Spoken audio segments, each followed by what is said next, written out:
Meet Bob Olson. Bob's the author of Answers About the Afterlife and the host of Afterlife TV, a private investigator who began investigating life after death in 1999. Bob now records his interviews with experts, authors, and people who've had extraordinary experiences so he can share it all with you. Enjoy the show. Hey everybody, Bob Olson here with Afterlife TV. You can find us at afterlifetv.com. This is where we search for evidence of life after death and ask the meaningful questions around that subject. Today's subject is, well, I'm just calling it a roadmap to the afterlife. I got souls, pre-birth planning, spirit communication, soul groups, spirit guides. I think we're going to talk about a lot of things here today. I have been introduced to this amazing guest that I feel a kinship with.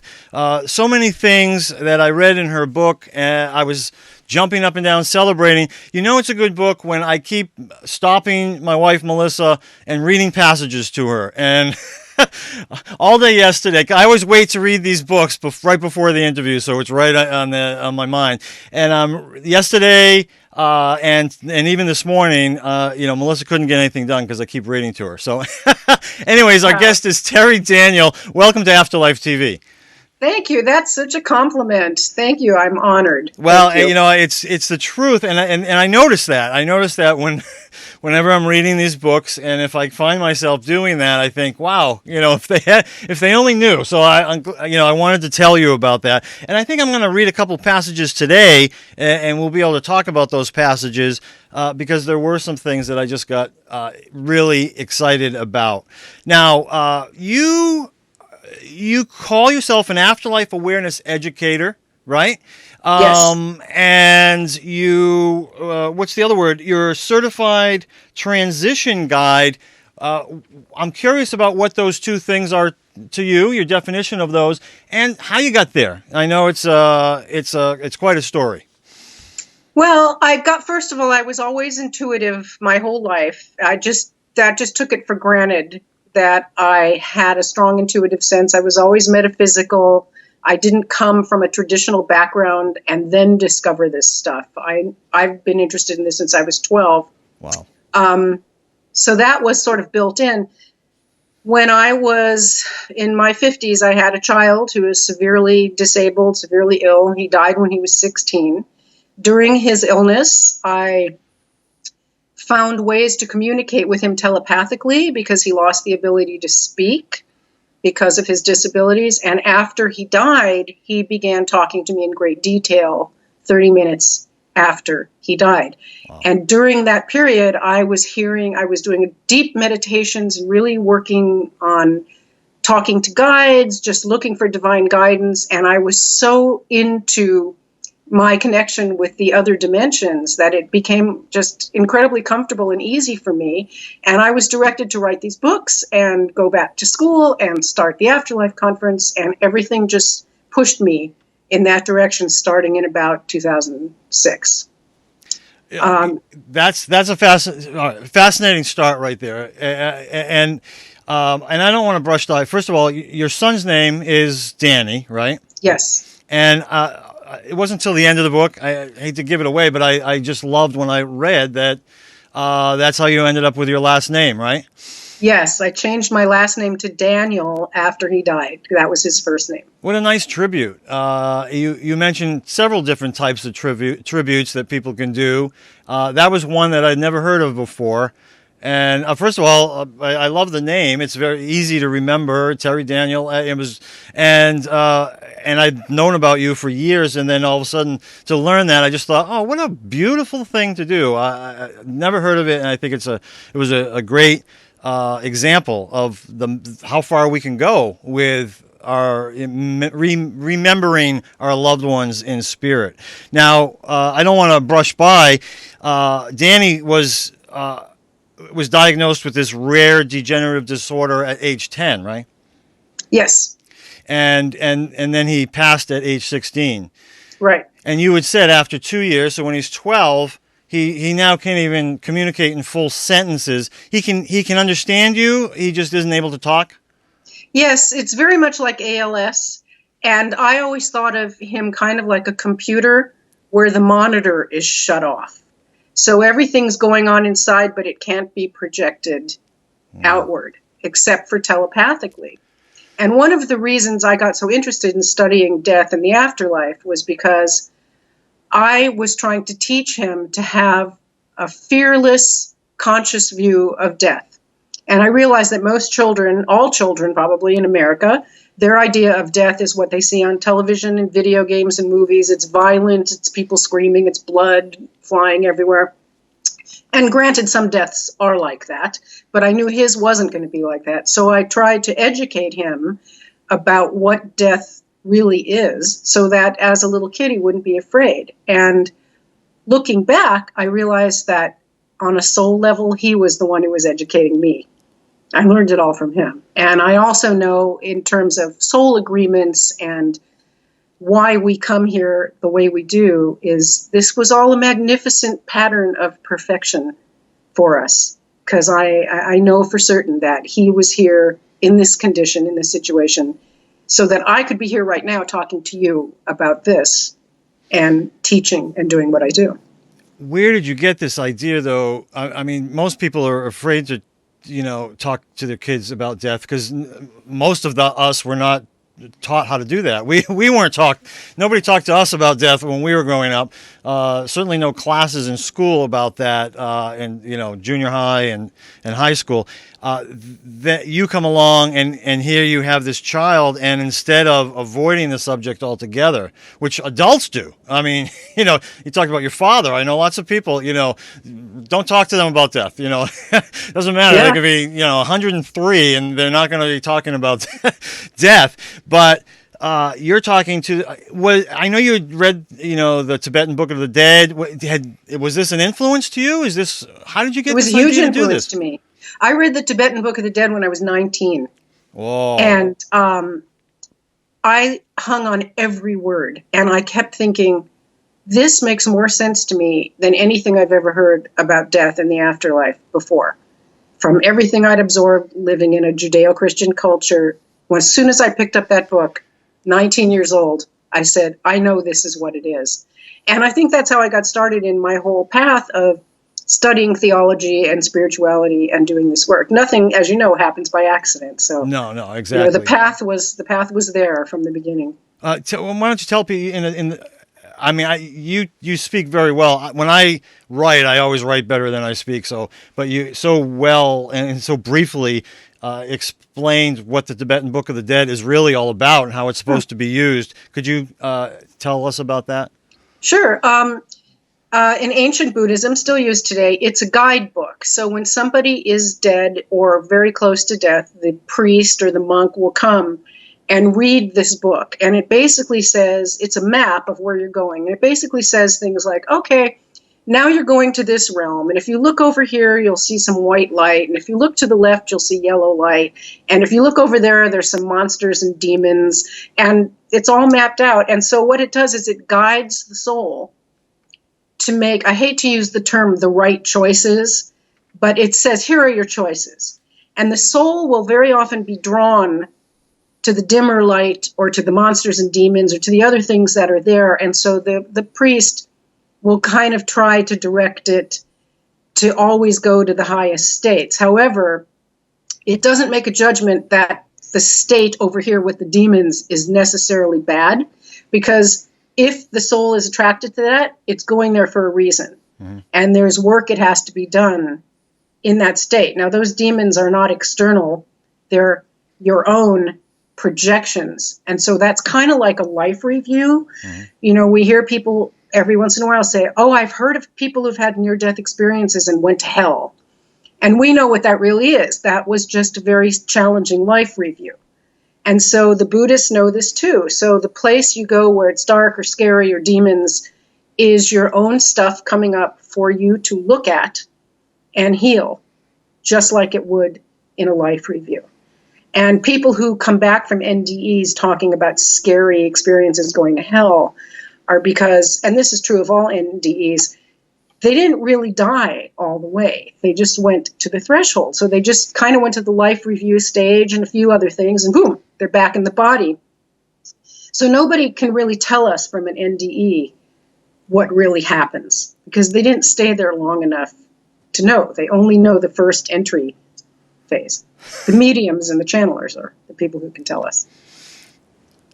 Well, it's depending on their beliefs, right? Because sometimes they'll interpret things if they believe in the demons, and you know, if they believe in hell, they might interpret the experiences they're having with their clients, with communicating with spirit, to believe that was something that they experienced. But let me just with that said, I you know, I'm jumping up and down inside here with excitement, as I was throughout the book, because you explain that. It's so important. It's such an important thing, and that was a very difficult thing that I was trying to talk about in my own book, about why we have these hellish, not near-death experiences, and I said it in my own words, but I pretty much said the same thing. These people came back. You know, like it's such an important point. These people came back. You know, they weren't there long enough to play it forward so that they could change their experience, and many of them were, and they did change their experience even before they came back. And a lot of that is about these people who just sort of called out for help. And calling out for help, in my mind, is, you know, there's hope. That means there's hope. That means you're starting to believe that there's another possibility. And when you think there's another possibility, the way I understand people who have NDEs, you know, you think about something and boom, you're there. You think about being in a field, you're in a field. You know, you think about being with your loved ones, you're there, right? Yes, and that's what the Tibetan Book of the Dead, and there's also an Egyptian Book of the Dead and a Celtic Book of the Dead, by the way. Oh. And that's what they do, is they make that suggestion that you can think of another possibility. So they say, okay, you know, now you're on level 42 or whatever, and there's this stuff over here and that stuff over there. Go to that stuff. And the soul will go wherever it wants to go, or where it needs to go. The interesting thing about mediums in hell, and I say this all the time, I'm pretty sure you've never heard a medium say, oh yeah, I was talking to a dead person the other day and he said, help me, I'm burning in hell. That just doesn't exist in real death, in real deep death. Yeah. You know, but a projection of that does exist in near-death experiences. Yeah, yeah, and like you said, sometimes the life review can feel like hell if you didn't live a very good life. But all right, I just want to talk about your book here. I didn't show it, and I want to show it. I'm going to show it more than once. Embracing Death: A New Look at Grief, Gratitude, and God.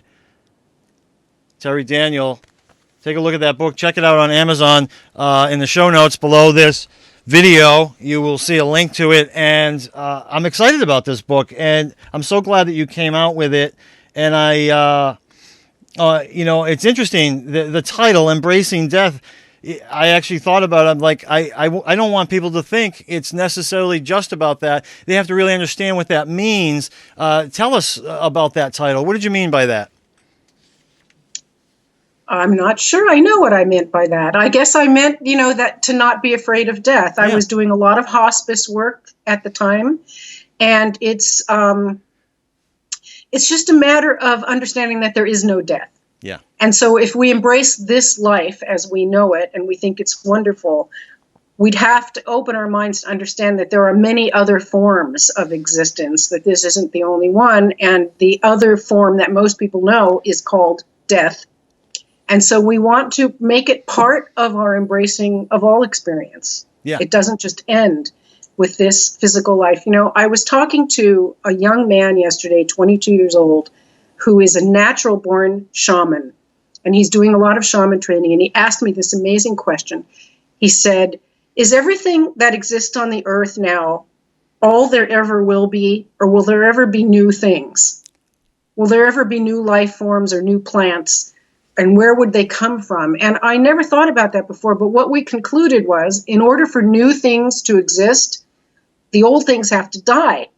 So the only way anything new could ever exist on Earth is like the Earth will blow up, or, you know, nuclear devastation or pollution or whatever will kill everything off, and stuff will burn and turn to carbon or whatever happens scientifically, and new stuff will grow out of those chemicals. And so death is like that too. Death is just the breaking down of the old to make fertile ground for something new. Yeah. It's never ending. Energy never, ever stops. Yeah, right. Wow. I love that. So well said. Great question that he had. That's a really wonderful question. It makes me think of some other things that you talked about in the book, and I'm looking for it in my questions. I think we'll get to it. But I just want to finish off on that. So embracing death, and you gave the answer that I expected. But I think it's so important to really emphasize that embracing death, this is a concept about living. And so it's not like looking forward to death or, I love death. It's none of those things. It's about embracing death so that it changes the way you live. That's what I think your book helps people do by understanding death in the way that your experiences, my experiences have helped us do, to not fear death, for one, to understand it a little better. It changed my life, and I can tell by reading your story, it's changed your life by thinking about death differently. And because we both embrace death in the way that you're talking about here, it is about living. It's about living differently because of the way we look at death now. We look at death differently. In fact, there's the subtitle, right? A new look at grief, gratitude, and God. Okay, so we come full circle. Fear of death is at the root of all neurosis. And if you look at human behavior, you can boil everything down to the fear of death. I was, again, talking to this little shaman kid yesterday about environmentalism. And, in rabid environmentalism, political activism, and, we have to save the planet. Yeah. Is the fear of death at the root of that thinking as well? Are we afraid of the planet dying? Which is really being afraid of ourselves dying. It really all comes down to the ego's fear of disappearance.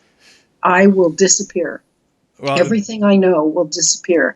That's a big fear. That is a big fear. And you and I are talking about it a little bit before we started this interview. Perfect. And so we're talking about the new consciousness that conversation we had about that. Continue with that a little bit more and tell us about this idea that people have about this shift that's going on, and that somehow it's different than it has ever been in history. A lot of what I teach is different than the New Age party line, if you will, and I do get a lot of criticism for that. But people are always walking around saying, oh, wow, we're in this shift of consciousness and we're coming to, consciousness is raising. We're coming to this new place because humanity is so messed up and the world is so messed up. And whenever people tell me about this shift, I have to say, if we were living in the Roman Empire or in the Middle Ages or in Africa during the slave trade or in, anywhere, we'd be saying exactly the same thing. We'd be saying, wow, life is so messed up. They're crucifying people. There's the Crusades, or, everybody's dying in the streets from the plague. We're living in really terrible times, but there's new hope coming. There's going to be a shift. There's a new religious teacher preaching on the corner. There's a new way of thinking, or now we have books, or whatever it is. It's absolutely no different now than it ever was in human history. It's the same struggle. It's the ego suffering and having these experiences that create conflict and pain, which are absolutely necessary to kick us in the butt and move us to awareness. Yeah. That is how the system works, and that's always been happening, and there's absolutely nothing different going on today than there was in 700 BC or 1642 or any other time in history. And it's arrogant to think that we're so special, that we're living in a special time, and that we're so special that we can stop that from happening. Yeah. So there's a shift now. Yes, there is. The shift is the internet, in my opinion. Now we have this amazing tool that is helping us spread information, but there was a time in history when it was the printing press and people learning how to read. Yeah. Evolution happens all the time. Well, that's it. And I love that. I also love that, you talk about, I may open myself up to criticism. I do it all the time. And I do the same thing. And I think it takes people who are willing to take that risk to come out with new ideas, to have a paradigm shift. Otherwise, we all just think the same. We're like drones, and we never grow in that way. And so it takes different people. Sometimes we're wrong. Fine, well, you and I be the first to admit it. You know what? I said this. This is what I believed, and now I'm wrong. This is what I believe. Well, that'll happen, but people need to share their views about things that are different, and not be fearful of that, because it helps other people to open up their minds and think about it as well. I took a big risk with my book. I talk about suicide, and I talk about murder, and I talk about abortion. I cover all the subjects that I probably, when I was thinking about it, maybe I should leave these out. And I'm so glad that I didn't. Those are the chapters that people got the most out of, and I know they have the most depth, and I'm grateful for that. And I'm grateful for you, that you have the whatever it takes to come out there and share your views in a risky way, even though you may receive criticism. And you talk about the internet. That's where we're going to get the most of it, is right there, Right in those comments in the YouTube videos. The YouTube comments, yeah. I was just talking about that in my last interview. All right, so let's go back. I want to talk about, you talk about that you communicated with Danny, your son, both during the process, the last 4 years before he passed, and 30 minutes after, in a whole new way it started. Well, it wasn't in a whole new way, but I wanted you talk about the IPS as opposed to the UPS, and tell us what the IPS is and how it is that you communicate with Danny now. Well, it's interesting. My communication with Danny has changed over the years, as all interdimensional communication does. So I'll come back to that in a minute. Danny was a very articulate kid. He always said really funny things. He was great with words, and he was even better that way from the other side.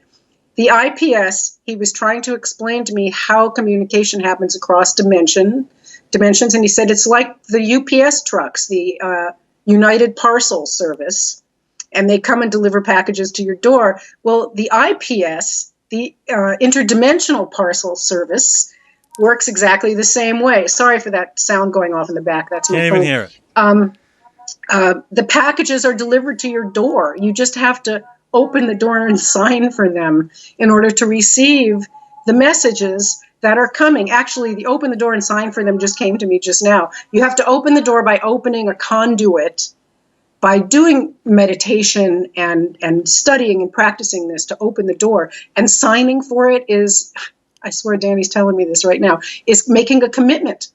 I am committed to believing that this is possible. I am committed to signing on the line and putting my name and my life and my work and reputation on the line for my belief in this process.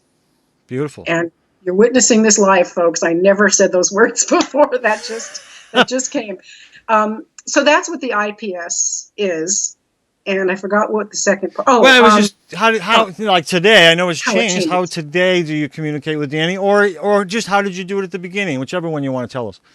Well, this is interesting because this is actually the topic of my next book that just came out, Turning the Corner on Grief Street, talking to all the bereaved people who are suffering so much and wanting communication.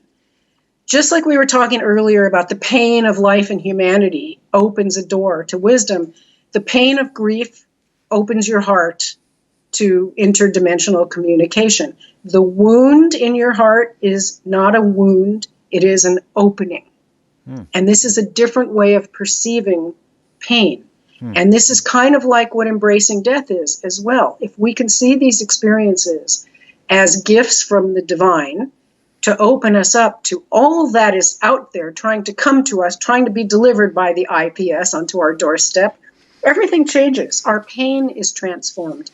And so when we're open to this, communication comes easily. It comes to everybody. Sometimes it comes in dreams. Sometimes, we've all heard the person, mom's favorite bird was a red bluebird, and the red bluebird is now coming to my window after mom died. I mean, we hear this all the time. Right. But people don't sign on the dotted line and make that commitment to believing that's real. Yeah. They think it's a coincidence. So they think they're not receiving messages. Yeah. And the favorite song comes on the radio. There's a million of these little things. These are the messages. And it's up to us to make the commitment to completely believing it. The more you believe it, the more clearly it comes. Now, communication changes over time. This is what I'm going to be teaching at the Afterlife Conference is when channeling changes. My communication with Danny is nothing like it used to be because he's gone on to do his further work on the other side, and he's not as close to me as he once was. He kind of operates in the background. He jumps in and gives me something like he just did a minute ago. But for the most part, he's off doing his thing, and I'm here launched on my path. He was very close to me. He helped me write these books. He helped me go to school and start the Afterlife Conference. But he's like a teacher. And a teacher, if you're a teacher in a classroom with third grade kids, you go up to them, you show them how to do the math problem, and then you walk away. Go help some other kids. And you let that kid figure it out. That's what Danny is doing with me now. And our relationships with our dead people change over time, just like our relationships with live people do. Yeah. Yeah. That's, it was interesting. We've had Paul Selig was on one time and he was channeling for us and, but I even find, with my father, when I was writing my book, I mean, there was things that were coming out onto the paper that, I felt the same way. Like, okay, this is not me. I don't know, and I've never claimed to be channeling anyone, including my father. But there's no question in my mind that someone, and I believe it was him, was helping me to write that book. There's just certain things that come out, and I love that. I love that you're chatting, and all of a sudden, whoop, there's Danny. Let me make sure you get this right, Mom. Say it this way. Beautiful. And I think so many of us do that, and we don't even know we're doing it. I think there's a lot of people who are channeling a lot of things. Their artwork, their writing, their music, whatever it may be, or just when they're having a conversation with somebody. How many of us, and I'm really talking to the audience here, how many times have you sort of walked away from a conversation, given someone some advice, and thought, where did that come from? I don't even know. That was good advice. I don't even know where that came from, right? And that's all channeling. Would you not define it as such?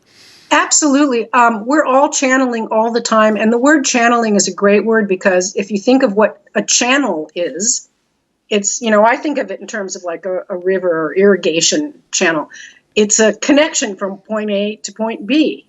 And when we're here on Earth, and I think I talk about it in that book, it's not like we come from source and then get cut off completely and are here all alone.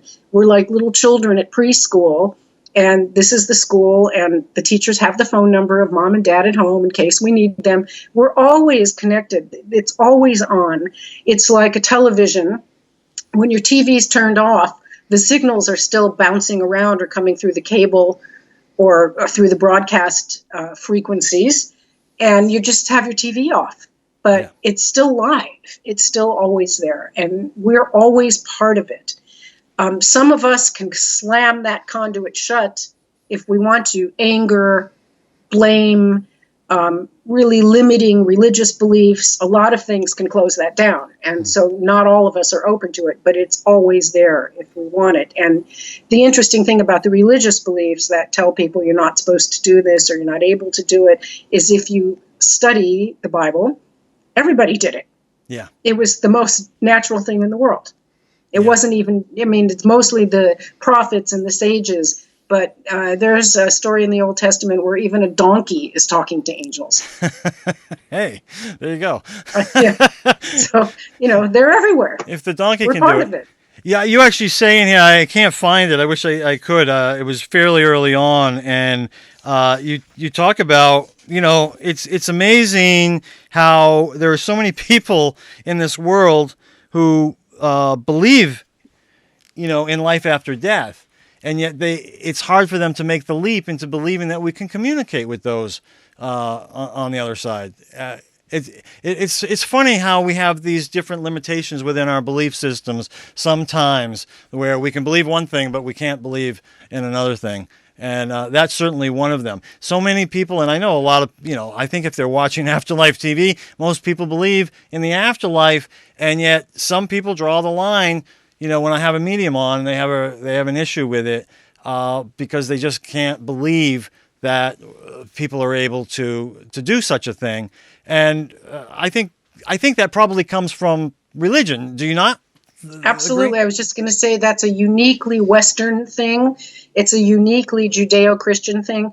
If you look at other cultures, for example, China, when somebody dies, they build an altar to the ancestors and they leave it up in their house for a year, and they put little flowers and things for the dead people to still be present in the home. Yeah. In Africa, I just spent a week at an African grieving ritual. That was amazing. And they're always talking to the ancestors. It's called ancestor worship, but the ancestors are on the other side. So that's what they're talking about. Yeah. Always they call in the ancestors to be with them in their prayers or to help them in their work or whatever. Most other cultures completely take this for granted. And it's really interesting if you look at the Day of the Dead in Mexico, which is a Catholic culture and is based on a Catholic tradition, but it's mixed in with the native indigenous culture there. They completely believe this. On one day of the year, the veil is thin and the dead people come and they hang out in the village and they stay for 24 hours and you give them food.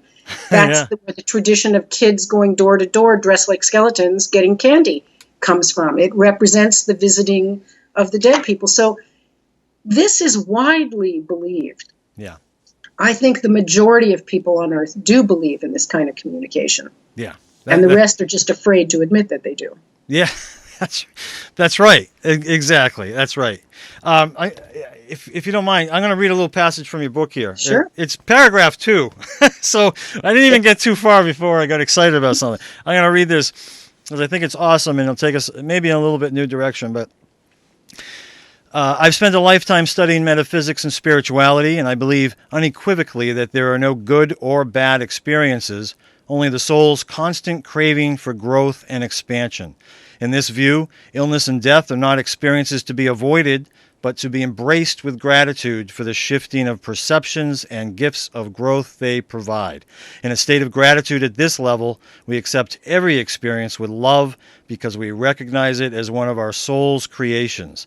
Even something as painful as the death of a child can be seen as part of a flawless pattern of perfection that moves the family and the entire soul group forward in unexpected ways. For someone who has lost a child to be able to write that shows that you have wisdom beyond your age, really. I mean, you know what I mean? This is lifetimes of wisdom that you brought in with you, and here you are, so many other lifetimes preparing you for this. And I just think that's the leap of understanding that we're hoping for people, is it not? Yes, and again, that whole speech, is about the pain of grief, and that's why the next book that I wrote is called Turning the Corner on Grief Street, because that's the message I wanted to put across to so many people who are grieving, especially if they had a child die, that from the view from space, from the 30,000-foot view, or whatever the expression is, there are no bad experiences. And when I'm teaching this in a workshop, someone will inevitably raise their hand and say, well, what about Hitler? I always get that question. Oh, I know. And it's, Hitler volunteered for a very difficult job for human consciousness. He volunteered to be the bad guy so that we could all wake up one notch further. And another thing that I teach, I think it's also in that book, is about the kaleidoscope. That if you look at everything in the universe like it's on a kaleidoscope, and every event that happens, a plane crash, a Holocaust, a tsunami, a butterfly landing on a plant, it's just click, one turn of the kaleidoscope. All the little pieces fall apart and get put back together in a different way. The pieces are not separate. They appear to be separate, but they're contained in one unified space. That's how everything in the universe works. So when we back off and we look at it like that, a death, a political uprising, an earthquake, 1 million people die, a plague, whatever you've got, it's just to turn on the kaleidoscope. And the soul is not attached to the form that that life takes on earth, because it recognizes that it's all about the turning of the kaleidoscope. And this is useful teaching when helping people work through trauma, where they're so attached to the bad thing that happened to them.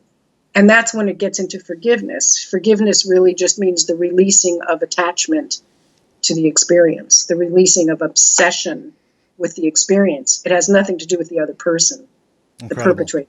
Incredible. You talk about Hitler and all the people who died at the hands of Hitler. Are these is there a word for those types? Those people, or are they just part? They're just part of the puzzle. How's that work? I mean, Danny calls them unconditional volunteers. That's what I wondered. Yeah, I have that here as one of the questions. I love that. Explain that a little bit. Well, we're all volunteering to sponsor the growth of each other on a soul level. Just look, using Danny for an example. Here comes this kid with this terrible disease. He was in diapers at 16. Why would somebody choose a body like that?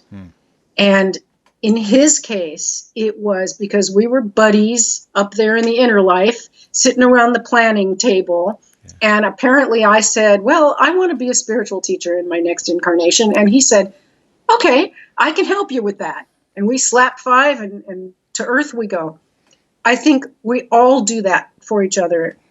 And sometimes we come just to do that. We come to earth. And I think where you've got millions of people who die under a political regime, as a group, they have volunteered for that experience to support the growth of the collective, because those souls are so advanced that they recognize that it is a collective. Now, once we make this decision while we're planning our incarnations, it's no big deal to say, I'm going to come to Earth and I'm going to, be in a concentration camp. Once you get to Earth and you're there, of course, you forget the view you had when you were not in a body, and it's the worst, horrible thing you can imagine. We forget. There is that, disconnect that happens. If we remembered life between incarnations, we'd never want to incarnate. We'd never want to be here. We'd want to go back all the time. Yeah, right. And what do you say to to those people who try to argue this point? Well, there's no way I would ever choose that. I mean, obviously, how do you answer those people? There's no way I would ever. There's no way your ego would ever choose that. Yeah. There's no way your body, Jane Doe, living in New Jersey, would ever choose that. But the soul of Jane Doe is not the same as the personality. The soul has a whole different list of requirements, if you will. Do you remember in the 1970s, The Boy in the Bubble? Yeah. I saw a news story about him in 1973, and he was this kid who had to live in an isolation room because he had an immune disease. And I asked myself, even then, 40 years ago, why would somebody be in that body? And that was when I started to really channel, because I instantly got the answer, which is, oh, well, he volunteered so that you could be sitting here watching him on TV right now and ask this question and get this information and be talking about it with Bob Olson 40 years later. Yeah. It's all connected. It's all the kaleidoscope. Why did that kid come into Earth in that body? Somehow, on some level, he chose it. Yeah. It's not random and it's not accidental. That's right. Well, let's expand upon that. Let's see, on page 12. Still haven't got very far into the book here. Page 12, you write, I know a man whose son died in a train collision at age 16. The boy was a talented actor and compassionate animal activist. The father laments that his son died before he could fulfill his potential in these areas and sees his son's death as the tragic waste of a life that could have contributed so much to the world.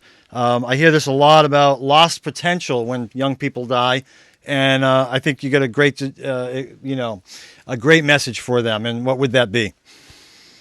Well, there is no such thing as lost potential. Those young people who died are contributing even more from the other side. That particular man you're talking about wrote a book.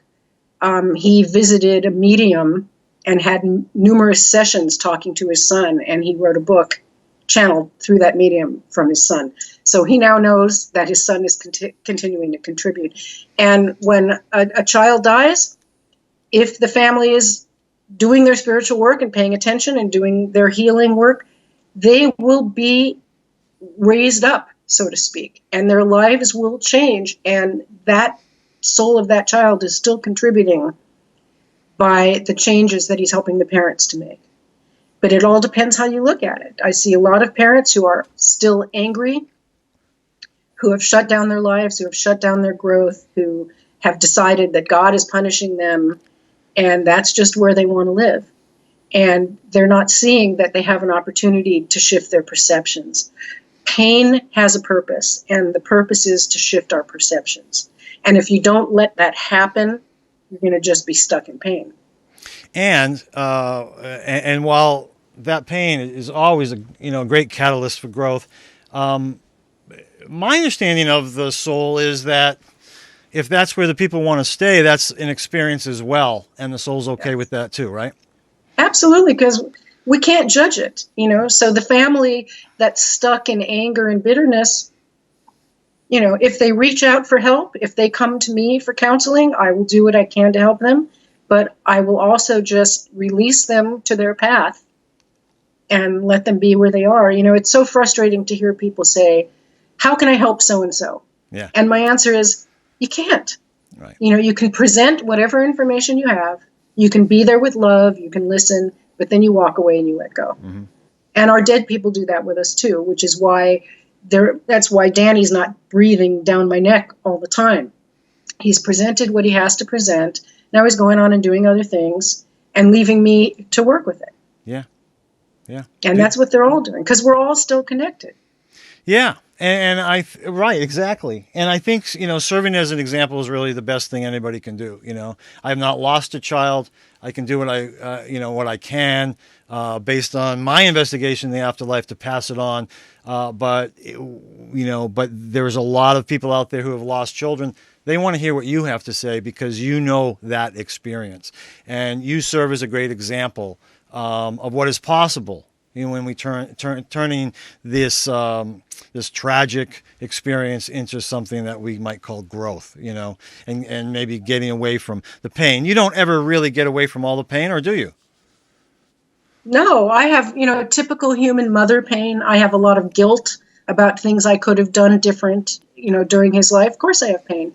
And I went to that African grieving ritual a few weeks ago, and I was down there on the floor screaming and crying with everybody else, doing the ritual, because there's always going to be pain. Yeah. Conflict is what makes us grow. I want to say something else about parents who've lost children. The whole reason I started the Afterlife Conference was because there's a national organization for grieving parents. I won't mention their name, but they have a very firm rule against talking about any of this stuff. And they have rejected many of us in this field, including me, Bill Guggenheim, Eben Alexander. Many of us are not allowed to speak at their conferences because they feel that talking about after-death communication will upset the grieving parents in their audience, because some of them will have received signs and some of them won't, and the ones who think they're not receiving it will feel left out. I was so disturbed when I heard that their policy is to not allow this. This was back in 2010, that I decided to start my own conference so that there would be a place to talk about this. And that's how the Afterlife Conference came into being. So again, born out of pain. It was so painful to not be able to reach that group because, as you say, I have something to give to those parents. And that's where I thought my audience was supposed to be. Yeah. But I very quickly found out that I wasn't allowed to talk to that audience through the biggest platform that exists in America for them. And neither do the other teachers. So I had to start my own. That's right. And they will find you. And they have found you. How many years? You're doing one in June 2015. How many years will that have been when you do that? That will be the fifth one. The fifth one. Amazing. Yeah. Isn't that amazing? Yeah. And I was going to give it at the end, and we will again, but we'll remind people, afterlifeconference.com. Again, all the show notes are going to have all these links underneath this video, but afterlifeconference.com is the place. June 4th through 7th, 2015 is the next one, and that is in Norfolk, Virginia. You've done them in Virginia before. You like Virginia. Is that a good venue for people? Well, we did it in Virginia Beach one year, and because we work with Edgar Casey's organization out there, the ARE, so they've been a sponsor before, and they're going to be a sponsor this year, and so is Afterlife TV, by the way. Thank you for that. And Virginia Beach is lovely. This time it's going to be in Norfolk because there isn't a hotel big enough for us in Virginia Beach. Oh, wow. Because we keep growing. So we move it around the country to enable more people to come. Yeah, that's nice. Yeah, exactly. When was it last year? I forget. It was in Portland, Oregon, where I live last year. It was the first time I had it in my own backyard. But, if you live in Florida, it's hard to get to Portland. Yeah. So that's why we keep moving it around. Now, also, since we're on the subject, so certainly there's nothing like being at a live event, and this is true whether it be a concert or a book author is doing readings or even when you go see a medium or something, it's always more exciting to do things in person, to be at the live venue. But for those people who can't make it for whatever reason, children or disabilities, you make it available to them as well, do you not? Yes, we have a live stream that will be available, and that's produced by Beyond Words, which is a publisher. I don't have a link to give right now, but it'll be on the website eventually. Yeah, you can buy the live stream, and you can watch it live as it's happening, and you can also watch it again later. That's great. Beautiful. Afterlifeconference.com. All right, we'll talk about that. Remind everybody at the end. So we're talking about, the last thing we were talking about was lost potential. I want to take this to the biggest question that I could possibly ask of you. People were asking me this over the summer promoting my book, and I always thought, you can't answer this in a radio interview, right? Same thing here, but you do such a beautiful job in the book, and so I'm going to ask you, how do you answer this question, why does God allow bad things to happen? Your answer seems to begin with a definition of God, so, if you want to start there, fine. However you want to answer it. Yeah, so I have in the book, the question, why would God let this happen? And my answer is, it depends what you think God is. This is very interesting because I'm studying this in school right now. I'm actually in school working on a master's in pastoral care, but we form our image of God as children. And it's usually based on, this is the Freudian view, the father, the protective father who provides and punishes. And that's one theory, that's where we get our image of God in the Judeo-Christian world. So that's what people think God is, a protective father or mother that rewards you when you're good and punishes you when you're bad. This is what people are taught in Sunday school. By the time you're 5 or 6 or 7 years old, this is what you believe. So now you're 37 and some terrible thing happens, like your child dies, and all you have to refer to is that Sunday school image of God. You're still thinking like a 7-year-old. And I see so many bereaved parents who are like that. I have one client who thinks that, her child had cancer and he died, and she thinks God is punishing her because many, many years ago when she was in college, she had an abortion. And so to pay back for that life, God took the other life. Yeah. And that's the way a 7-year-old would think in Sunday school. So she never developed her theology beyond that. And most people don't. We're stuck in Sunday school theology because that's what our parents gave us. That's what the culture gave us. By the time you're 7, it's all set in stone, and no one thinks about it anymore until something bad happens. And then you ask that question. Well, why would the protective Father God let this terrible thing happen to me, to you, to anybody? And you can't answer that question if you see it as a protective Father God. Yep. You have to change the way you see Yep. God. And if you allow that change to happen, your pain will be relieved and your understanding will expand. Yeah. I mean, that's the biggest question, I think, in the work that I do, biggest question in the work that you do. I mean, if people can understand that, they can get to that place where they understand that. I'm pretty sure everything else sort of falls into place. I mean, if you get that, and it changes your life because when bad things happen to you, you're no longer feeling like a victim. You're no longer feeling like you're being punished or ignored by God. You're recognizing that this is part of life. And can I find this? Oh, all right. I'm going to read again. Do you mind? I love this. I'm very flattered. Thank you. All right. Page 95 and 96. Here we go. Read this to my wife this morning. So it starts off, you're talking about, if you lose your job, you grieve, you worry, you have fear, and that's okay. The guides would never tell you to judge yourself for being fearful, but they would tell you to be with the fear, to breathe into it, allow it, process it, learn from it, feel it, and then walk through it to the new reality that awaits you. You talk about surrendering, which is really what that is all about. And you answer the question, how do you surrender? You stop projecting, stop broadcasting fear, stop everything, stop trying to survive, stop working so hard, just stop. And then broadcast one sentence, one word, one thought of surrender, and it will shift everything. Don't ask to be rescued. Don't ask God to fix it for you.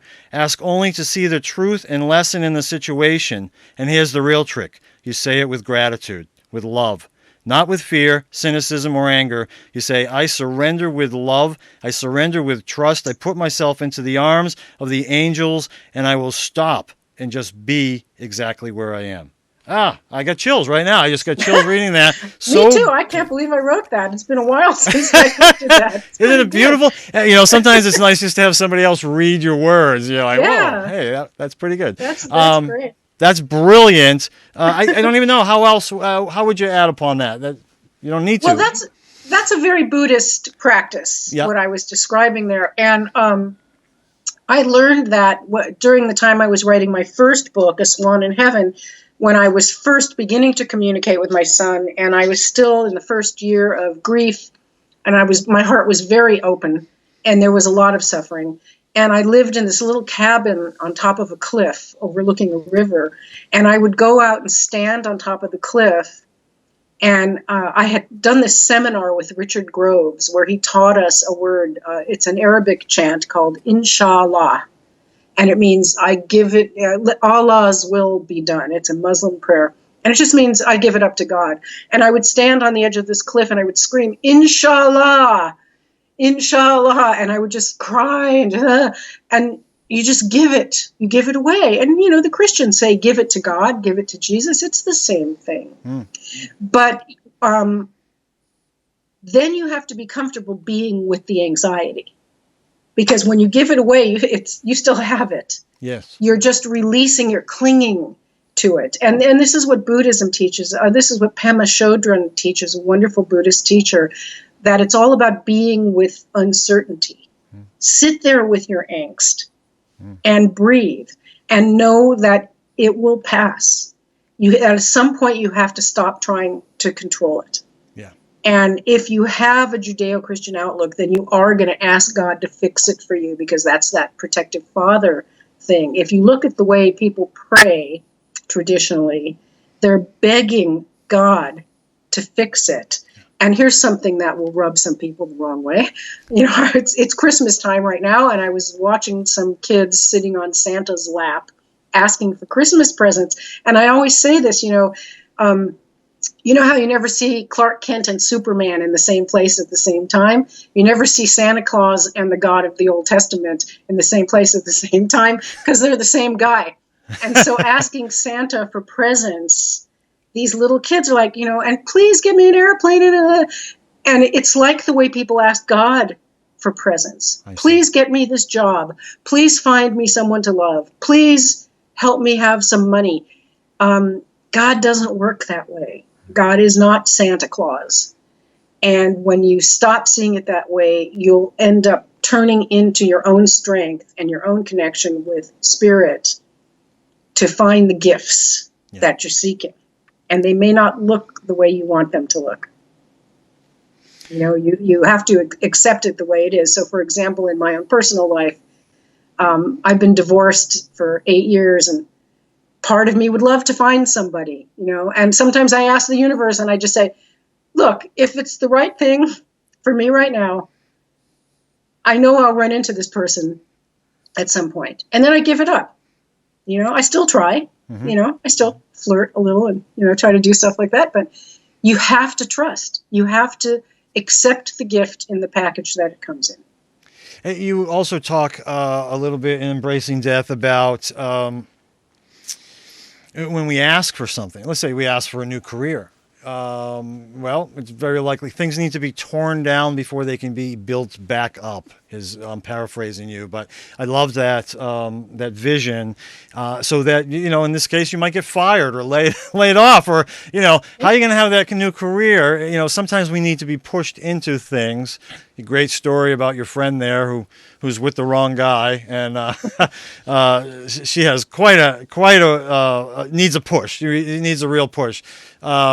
A friend of mine used to talk about, we hear the whispers at the beginning, and then if we keep ignoring the whispers, that eventually, the universe is screaming at us, and that's what happens. But when we ask for these things, we have to understand that sometimes things need to be torn down before they get built back up. I loved how you wrote about that. Well, it doesn't get our attention if it's a whisper. Now I think for some of us, when we've really done a lot of spiritual practice, I think we can hear the whispers because we've tuned ourselves into that. I think my mother said it starts out as little pebbles falling on your head, and then they get bigger, and then it's a boulder, and the message comes when you do lose your job, or you get a serious illness, or somebody dies. And it's not a message saying you're doing something wrong and you need to be corrected. It's a message saying your soul has requested something. Mm-hmm. Your ego body doesn't know what that is. Mm-hmm. But here's how that request is going to come. So for me, apparently, on a level that I wasn't conscious of, I requested to write these books and be a spiritual teacher and do the work that I'm doing now. And the way I got here was through a lot of trauma, including the death of my son. Now I look at it, and the words I say to my son all the time are thank you. Thank you for doing this for me. Thank you for giving me this amazing gift. I owe you one. And then I laugh because it's like I've done this for him in many lifetimes. It's a swap. We're doing it all for each other all the time. Yeah, well, and even in this lifetime, I'm sure the gratitude is coming back at you because he's working through you. So you're a team. You're doing this together, and so. I'm sure that the gratitude is going both ways, and that's another lesson in itself, right there. That's a whole other conversation. Yeah, and it's one thing about that is I try to help people to see that the perpetrator in your life, the abusive ex-husband or the molester or whoever you have, ultimately through some processes of forgiveness that I teach, you have gratitude for them too. Yeah. If it was not for this traumatic event, I would not be blank, whatever it is. And that's how we forgive, is we find the gift. Yeah. Well, that's beautifully said. I had so many more questions I wanted to ask you, but, maybe another time. Maybe we can do this again, because you have a lot to teach us. I do want you to mention your other books. Your first book was what? What was the title of it? The first book is called A Swan in Heaven, and it begins on the day my son died, and it's very autobiographical. It talks about his journey and my life at the time and how we started talking to each other across dimensions. And then the second book is the one you have, Embracing Death. Yep. And the third one is called Turning the Corner on Grief Street, which just came out a couple months ago. And that's all about what we've been talking about what I call conscious grieving. To understand that your losses and your trauma have a purpose and how you can heal by following those little whispers and those messages to see what that purpose is. Yeah. So with that said, the website that people can learn more about your books is afterlifeawareness.com, correct? Not that website so much anymore. I just changed them. I would suggest danieldirect.net. danieldirect.net. We'll have that again. All these links in the show notes. And then the Afterlife Conference at afterlifeconference.com. Who's speaking this year in June 4th through 7th? Let's see. We've got John Holland. Yep. Yay, John. And Suzanne Northrup and Hollister Rand are our mediums. Beautiful. We have Raymond Moody coming back again for I think this is his 4th year with us. Wow. And we're giving him an award. We just started an award for excellence in consciousness studies. Oh, my God. Yeah. Called the Afterlife Awareness Award. And Eben Alexander is coming to present the award to Raymond Moody. Oh, beautiful. That's great. Yeah. And we also have Anita Morjani. Oh, Anita, love her. And we have Annie Kagan, but she's coming via Skype. Let's see, who else are the names that I can't remember off the top of my head, so I have to go to the website. I mean, and people can go to afterlifeconference.com, see everybody that's going to be speaking there and learn more about it. And I hope everybody goes. I encourage everybody to go. That's why Afterlife TV sponsors it this year. We should have done it a long time ago. And I'm so happy to have you with us today to share all this wealth of wisdom with us that you have learned in your experiences before and after your son's passing. Let's thank Danny, too. Thank you, Danny. Thank you, Danny. Thank you, Danny. Thank you, angels and spirits and everybody. That's right. And thank you, everybody, for watching Afterlife TV. Please leave us comments here on afterlifetv.com, on our Facebook page. You can write to me on Twitter.